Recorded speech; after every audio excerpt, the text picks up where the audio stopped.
어느 여인이 아들 낳고 목사님에게 이름을 지어달라고 말했어요.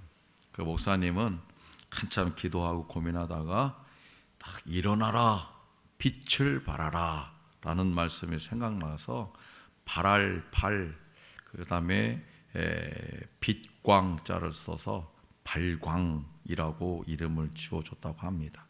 발광. 어느 집에 아들만 넷이 있었어요. 그러다가 다섯째에 딸이 난 거죠. 딸이. 그래서 이름을 귀한 여자라는 뜻으로 귀녀라고 지었대요. 그런데 성이 뭐냐? 방씨였어요. 방씨.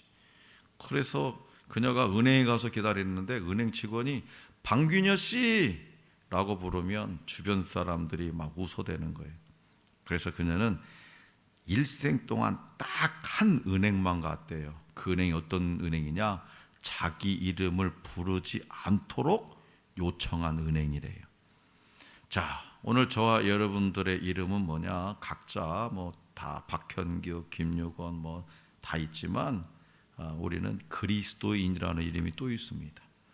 사도행전 26장에 보면 바울이 아그리빠 왕에게 신문을 받는 중에 그 기회를 이용해서 그리스도의 복음을 전하죠. 아그리빠 왕은 깜짝 놀라면서 바울에게 이렇게 책망합니다. 네가 적은 말로 나를 권하여 그리스도인이 되게 하려는도다. 직역을 하면 네가 지금 나를 예수 믿으라고 꼬시는 거 아니야? 이런 거예요. 왕은 자신에게 그리스도인이란 라벨이 붙는 것을 부끄럽게 여기고 침을 뱉듯이 외면해 버렸어요. 당시 그리스도인이라고 하는 이름은 주 예수 그리스도를 믿는 신자를 가리키는 별명으로 조롱 섞인 호칭이었습니다. 오늘날 우리 대한민국에서는 뭐예요? 아유, 이런 예수쟁이, 그죠? 예수쟁이라고 하잖아요. 그런 것처럼 그 당시에 안디옥 지역에서 그리스도인들은 예수쟁이 같은 그런 호칭이었어요. 그러나 안디옥 신자들은 그들에게 붙여진 부끄러운 별명을 받아서 오히려 놀라운 신앙생활을 통해서 그리스도인이라는 빛나고 존귀한 이름이 되도록 우리에게 좋은 영적 유산을 전해주었죠. 그 결과 마침내 주후 313년에는요 로마 제국이 그리스도를, 기독교를 그렇게 강력하게 박해했던 그 로마 제국이 콘스탄틴 대제가, 황제가 즉위하면서 그리스도를 국교로 정하게 됐습니다. 나라의 종교로. 오늘 우리도 그리스도인이에요. 다시 말해서 크리스찬이라는 이 빛나는 이름을 존귀하고 영광스럽게 여겨야 됩니다. 그리고 각자 처한 상황이나 역할에 따라서 아버지나 어머니로, 형제나 자매로, 또 직장에서는 어떤 부장님, 팀장님, 뭐 차장님, 아니면 대리님, 뭐 직함으로, 심지어 생면부지의 어떤 남에게서도 아저씨나 아줌마라는 이름으로 불립니다. 이처럼 우리는 본명 외에 하는 일이나 역할 때문에 여러 가지 이름을 가지고 살아가요. 우리의 중보자 되시는 예수님께서도 다른 이름을 가지고 계셨어요. 그것이 바로 뭐냐? 그리스도라는 이름이죠. 우리는 주님을 부를 때 예수 그리스도라고 부릅니다. 예수라는 이름에는 지난주에 말씀드렸듯이 여호와는 구원이시다라는 뜻이 있습니다. 예수가 우리 주님의 본명이라면 그리스도는 그분의 직분, 즉 주님께서 하신 일과 관련된 이름이죠. 따라서 오늘 이 시간에는 우리 주님이신 예수님께서 가지신 그리스도라는 이름의 사전적인 뜻과 그 이름과 관련된 직분, 그리고 직분의 그분의 사역에 관해서 함께 생각해 보려고 합니다. 오늘 우리에게 주신 본문 말씀 이사야 61장 1절을 다 같이 다시 한번 읽어보겠습니다. 시작. 주 여호와의 영이 내게 내리셨으니 이는 여호와께서 내게 기름을 부으사 가난한 자에게 아름다운 소식을 전하게 하려 하심이라. 나를 보내사 마음이 상한 자를 고치며 포도된 자에게 자유를, 갇힌 자에게 노임을 선포하며. 아멘. 이 말씀은 구약시대 사람들의 입장에서, 구약시대를 살아가는 사람들의 입장에서 앞으로 오실 메시아이신 예수 그리스도에 관해서 기록한 예언의 말씀이에요. 그래서 그분이 메시아가 하실 일에 대해서 지금 언급하고 있는 거죠. 그런데 여기서 중요한 표현이 하나 나오는데 뭐냐? 바로 내게 기름을 부으사라는 표현입니다. 이것이 오늘 우리가 공부할 하이델베르크 요리문답 제12주일의 주요 내용이죠. 우리의 유일하신 중보자의 이름이 뭐라고 했죠? 예수 그리스도. 우리의 유일한, 저와 여러분들의 유일하신 중보자의 이름은 예수 그리스도예요. 갑자기 여기서 박형규 목사님이요 이렇게 담임 목사님 이름 대면 안 돼요. 나를 위해서 기도하는 그 어떤 사람, 우리 아빠요, 우리 엄마요 이렇게 얘기하면 안 돼요. 우리의 유일하신 중보자 이름은 누구다? 예수 그리스도. 예수는 이름이고 그리스도는 그분의 직분을 가리키는 말입니다. 그렇다면 그리스도라는 이름의 사전적인 의미는 뭐냐? 대부분의 성도 여러분들께서 알고 계신 것처럼 그리스도는 기름 부음을 받은 자입니다. 구약 성경에는 기름을 부어서 세우는 직분이 세 가지가 나와요. 첫째가 뭐냐? 선지자. 두 번째는 제사장. 그 다음에 한 나라의 왕입니다. 바로 이것이 우리 구주 예수님께서 기름 부음을 받은 자라는 이름을 가지신 이유가 되는 거죠. 왜냐하면 주님께서는 선지자와 제사장과 왕의 직분을 수행하셨기 때문이죠. 그래서 이렇게 세 가지 직분을 수행했다 그래서 뭐라고 하냐? 삼중 직분 이렇게 얘기하죠. 이 삼중 직분을 어떻게 수행하시는지 하이델베르크 요리문답을 통해서 함께 공부하려고 합니다. 자, 그렇다면 우리 유일한 중보자이신 예수 그리스도께서 하신 일은 뭐냐? 본문 말씀은 가난한 자에게 아름다운 소식을 전하시려고 메시아가 이 땅에 오신다고 전하고 있는데, 그 내용은 뭐냐? 마음이 상한 자를 고치시고 포로된 자에게 자유와 갇힌 자에게 노임을 선포하신다는 거예요. 이를 통해서 우리 주님께서 우리에게 참된 위로를 선물하시기 위해서 이 땅에 오셨음을 알 수 있습니다. 가난한 자, 마음이 상한 자, 포로된 자, 갇힌 자들은 모두 위로가 필요한 이들이죠. 그런 사람들에게 위로를 주신다는 거예요. 또한 주님께서는 우리에게 자유를 주시기 위해 오셨습니다. 죄의 노예가 되어서 사탄의 종로로 타는 죄인들을 구원하셔서 참된 자유를 맛보게 하시기 위해서 예수 그리스도가 이 땅에 오신 거예요. 오늘 우리가 공부할 하이델베르크 요리문답 제12주일은 이러한 진리들을 잘 요약하고 있습니다. 자, 31문답을 우리 다 같이 읽어보겠는데요. 제가 문제, 여러분들이 그 다음 마이크로 하세요. 자, 제31문, 그분을 왜 그리스도 곧 기름 부음을 받은 자라 부릅니까? 왜냐하면 그분은 성부 하나님으로부터 임명을 받고 성령으로 기름 부음을 받으셨기 때문입니다. 그분은 우리의 큰 선지자와 선생으로서 우리의 구원을 위한 하나님의 감추인 경영과 뜻을 온전히 계시하시고 우리의 유일한 대제사장으로서 그의 몸을 단번에 제물로 드려 우리를 구속하셨고 성부 앞에서 우리를 위해 항상 간구하시며 또한 우리의 영원한 왕으로서 그의 말씀과 성신으로 우리를 다스리시고 우리를 위해 획득하신 구원을 누리도록 우리를 보호하고 보존하십니다. 아멘. 31문답은 질문에서 그리스도라는 이름의 뜻을 가르쳐주고 답에서 그 이름이 내포하고 있는 의미, 즉 그분의 직분과 사역에 대해서 자세히 설명해 주고 있습니다.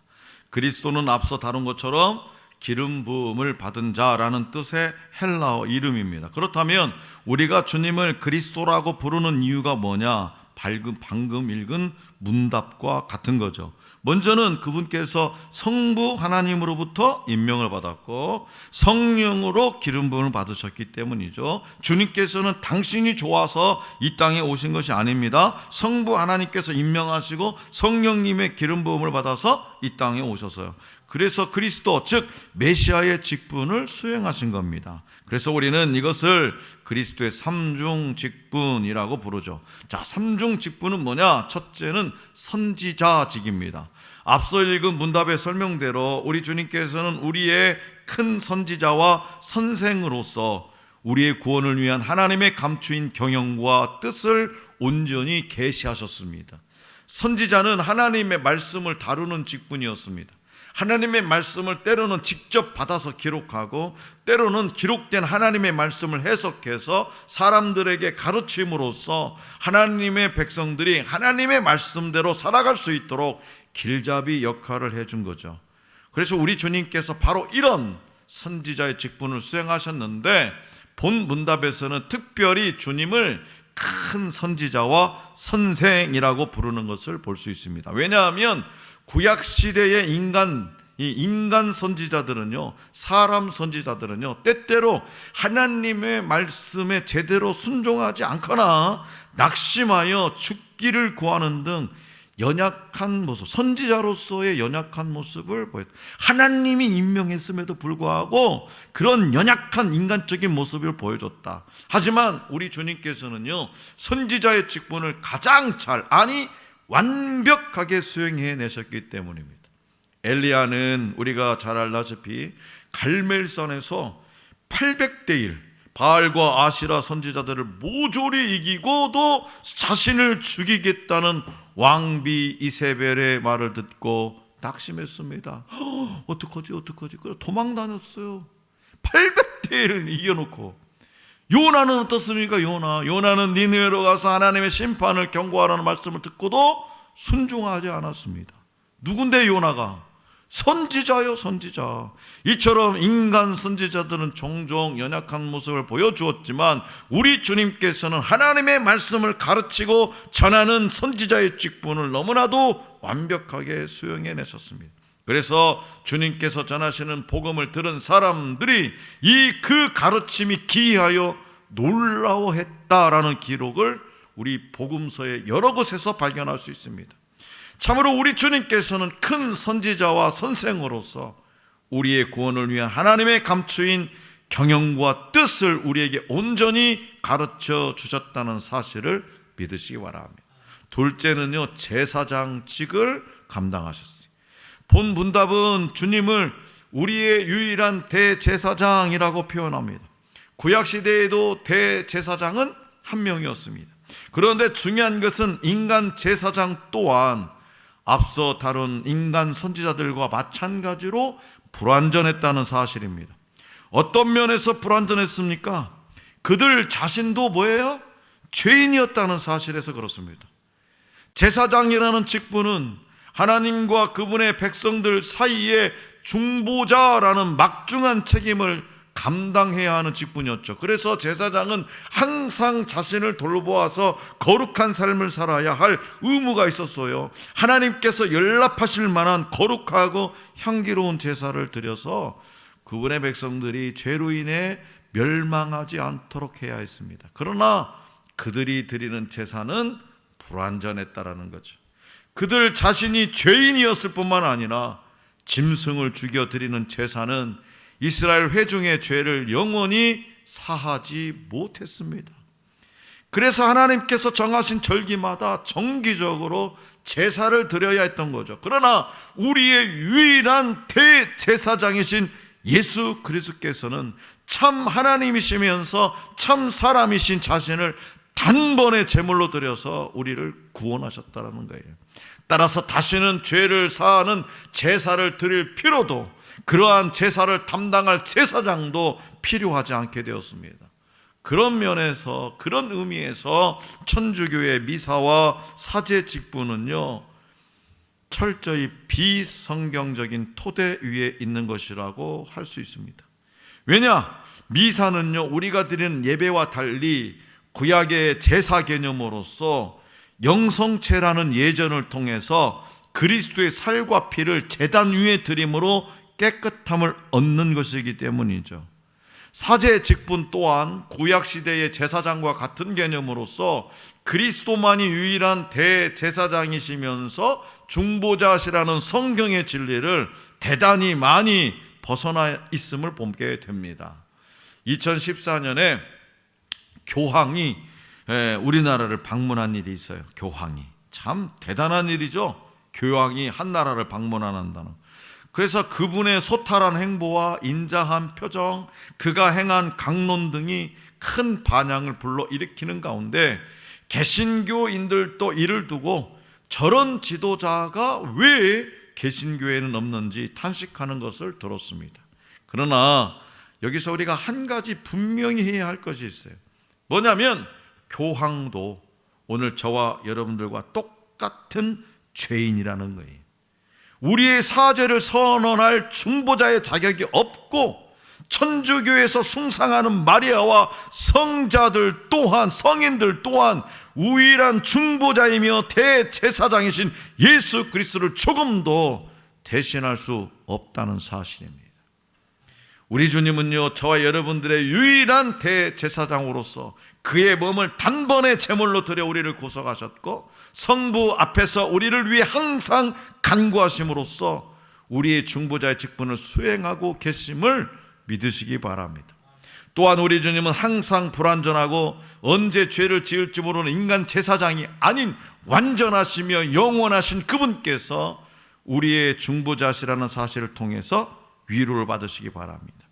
셋째는요, 왕직의 왕.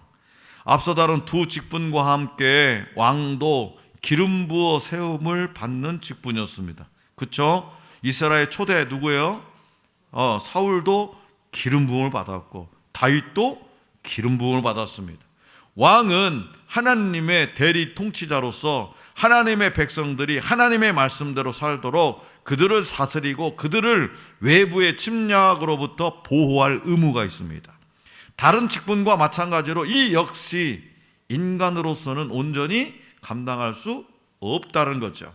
성경에 등장하는 인간 왕들의 한번 모습을 한번 면밀하게 살펴보십시오. 하나같이 불완전한 죄인들입니다. 심지어 하나님의 마음에 가장 합하게 살았던 다윗 왕조차도 때로는 죄 때문에, 자기가 지은 죄 때문에 넘어지는 그런 연약한 모습을 보이지 않았습니까?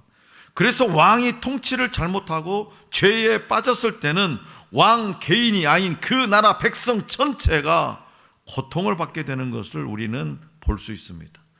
이는요, 과거에만 국한되는 문제가 아니에요. 전제 군주제가 아닌 오늘 우리나라 같이 민주공화국 아래에서 살고 있는 지금도 마찬가지입니다. 국민이 투표로 뽑은 대통령이나 국회의원들이 국정을 잘 돌보면 국민이 안전하고 평화롭게 살 수 있지만, 그렇지 않으면 정치인 개인이 아닌 국민 모두가 위험에 빠질 수밖에 없게 되는 거죠. 자, 요즘 우리 대한민국의 모습이 어떻습니까? 그렇지 않습니까? 그러나 우리 주님께서는 왕의 직분 또한 완벽하게 감당하셨고 지금도 완벽하게 수행하고 계십니다. 본문답에서 예수님은 어떻게 표현하냐? 영원한 왕이라고 부릅니다. 예수님을 영원한 왕. 이는 주님께서 과거에도 왕의 직분을 행하셨고 지금도 행하고 계시고 앞으로도 영원히 행하실 것임을 뜻함과 동시에 그분께서 예수님은 결코, 예수 그리스도는 결코 변하지 않으시고 왕의 직분을 온전히 그리고 완벽하게 행하실 것임을 뜻하기도 합니다. 그렇기 때문에 우리의 영원한 왕이신 예수 그리스도께서 그의 말씀과 성령으로 우리를 다스리셔서 하늘의 원리로서, 사람의 지혜가 아니라 어떤 헌법이 아니라 하늘의 원리로서 이 땅에서 삶을 살아가도록 하신다는 사실을 기억하시기 바랍니다. 저와 여러분들을 위해서 구원의 은혜를 상실하지 않고 영원히 누리도록 우리를 보호하고 보존하신다는 사실을 믿으시고 구원의 확신 가운데 평안과 기쁨을 누리시기 바랍니다. 자, 그런데 우리가 주님께서 이렇게 삼중 직분을 수행하심으로써 우리에게 주시는 혜택을 누리기만 하는 것이 아님을 이어진 32문답을 통해서 알 수 있습니다. 자, 32문답을 다 같이 읽어보겠습니다. 제가 문제, 여러분 답신. 제 32문. 그런데 당신은 왜 그리스도인이라 불립니까? 왜냐하면 내가 믿음으로 그리스도의 지체가 되어 그의 기름 부으심에 참여하기 때문입니다. 나는 선지자로서 그의 이름의 증인이 되며 제사장으로서 나 자신을 감사의 산 제물로 그에게 드리고 또한 왕으로서 이 세상에 사는 동안은 자유롭고 선한 양심으로 죄와 마귀에 대항하여 싸우고 이후로는 영원히 그와 함께 모든 피조물을 다스릴 것입니다. 아멘. 자, 본 문답을 통해서 우리는 먼저 주님과 우리의 관계에 대해서 생각해 볼 수 있습니다. 우리가 그리스도인이 되었다는 것은 무엇을 뜻하냐? 믿음으로 그리스도의 지체가 되어서, 그리스도가 누구라고 했어요? 예수예요. 예수. 예수의 지체는 뭐예요? 몸의 한 부분들이에요. 우리가 예수님의 몸의 한 부분이 되어서 그의 기름 부음에 참여하게 되었음을 뜻하는 거예요. 그분의 몸인 교회의 일부가 되어서 머리이신 그분의 명령을 받아 살아가는 자들이 바로 누구냐? 그리스도인 저와 여러분들입니다. 따라서 우리는 그리스도를 우리의 주님으로 모시고 살아가야 되는 거죠. 또한 그분의 기름 부음에 참여해야 되는 거죠. 따라서 선지자로서 그의 이름의 증인이 되고 제사장으로서 자신을 감사의 산 제물로 그에게 드리고 또한 왕으로서 이 세상에 사는 동안은 자유롭고 선한 양심으로 죄와 마귀에 맞서 싸우고 이후로는 영원히 그와 함께 모든 피조물을 다스리게 될 겁니다. 그냥 무기력하게 주님께서 우리에게 주시는 은덕을 그냥 감나무 밑에서 받아먹는 그런 받아 누리기만 하는 것이 아니라 적극적으로 선지자와 제사장과 왕의 직분을 행하도록 에클레시아, 우리가 부르심을 받았다는 거예요. 교회 공동체로. 그래서 성도들이 이러한 선지자와 제사장과 왕의 직분을 잘 감당할 때 그리스도인이라는 이름에 합당한 삶으로 많은 사람들에게, 아직도 예수 그리스도를 모르는 사람들에게 하나님의 영광을 드러내게 될 줄로 믿습니다. 자, 그러나 교회가 그 이름에 합당하게 살면 참 좋겠지만 그렇게 합당한 삶을 살지 않으면, 그리고 성도가 자신의 삶 속에서 성령의 열매를 맺지 못하면 교회는 사람들의 비난과 멸시를 받으며 하나님의 영광은 땅에 떨어지게 될 겁니다. 간혹 가다가 우리는 예수 믿는 사람들이 세상으로부터 지탄을 받는 그런 이야기들을 많이 듣게 되죠.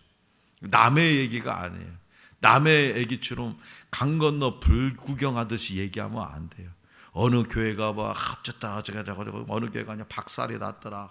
그 교회는 어떻게 되면 그렇게 생각하면 안 돼요. 말하지도, 내 이야기예요. 내 이야기. 내 얼굴에 침 뱉는 건 남의 교회가 아니라고요. 우리는 어느 목사님 어쩌더라, 어느 장로님 어쩌더라, 아니에요. 우리예요, 우리. 그러니까 우리는 연약하기 때문에 죄에 넘어질 수도 있고 유혹에 빠질 수도 있어요. 그렇지만 그런 광경이 보인다, 그런 이야기를 듣는다면 우리가 해야 할 일은 뭐냐? 기도하는 것밖에 없어요. 기도해 줘야죠. 그래서 따라서 우리는 주님께서 주신 은혜에 감격만 하고 그 혜택만 누리는 데서 그치는 것이 아니라 우리에게 맡기신 사명을 최선을 다해서 감당하는 가운데에 성경의 가르침을 삶 속에서 구현함으로 하나님의 영광을 드러내야 될 줄로 믿습니다. 사랑하는 성도 여러분, 자, 오늘은 우리 주님의 이름, 특별히 그분의 직분을 나타내는 이름인 그리스도라는 이름의 뜻과 그 속에 담긴 의미, 그리고 거기서 드러나는 주님의 사역에 대해서 생각하겠습니다. 삼중직분. 우리 주님께서는 영광스러운 선지자와 제사장과 왕의 직분을 너무나 완벽하게 잘 감당하심으로써 결국은 우리를 구원하시고 하늘의 은혜를 영원히 누리도록 하셨습니다. 이제 우리에게는요, 그분의 삶을 본받아서 하나님의 말씀에 순종함으로써 선지자로서 그의 이름의 증인이 되고 제사장으로서 자신을 산 제물로 드리고 왕으로서 죄에 대항하여 싸우고 주님과 함께 모든 피조물을 선하고 아름답게 다스릴 책임이 주어졌다는 사실을 기억하시기 바랍니다. 오늘 우리에게 주신 말씀과 또 요리문답을 기억하면서 주님께서 당신의 삼중 직분을 감당하심으로써 우리에게 주신 은혜에 감격하고 우리 자신이 선지자와 제사장과 왕으로서 하나님 나라를 위해 온전히 헌신할 것을 다짐하는 저와 여러분들이 되시기를 간절히 기원합니다.